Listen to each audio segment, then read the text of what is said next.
ഈശോ മിശിഹായ്ക്ക് സ്തുതിയായിരിക്കട്ടെ. Praise be to Jesus. Hallelujah.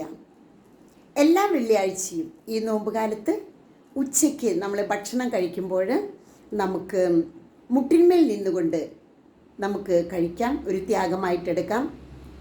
ഈ 50 ദിവസവും വെള്ളം മാത്രം അല്ലെങ്കിൽ ചായ മാത്രം, വെള്ളം മാത്രം കുടിച്ച് ഉപവാസം എടുക്കുന്ന ഒരുപാട് മക്കളെ സിസ്റ്ററിനറിയാം.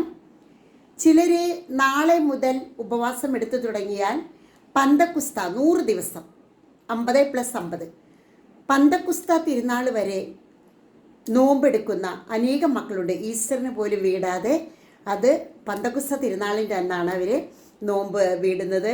അതും സിസ്റ്ററിനറിയാം. ഇത്തരം പ്രാക്ടിക്കലായിട്ടുള്ള കൊച്ചു കൊച്ചു കാര്യങ്ങളിലൂടെ നമുക്ക് ഈ നോമ്പുകാലം പുണ്യകാലമാക്കാം, ത്യാഗത്തിൻ്റെ കാലമാക്കാം.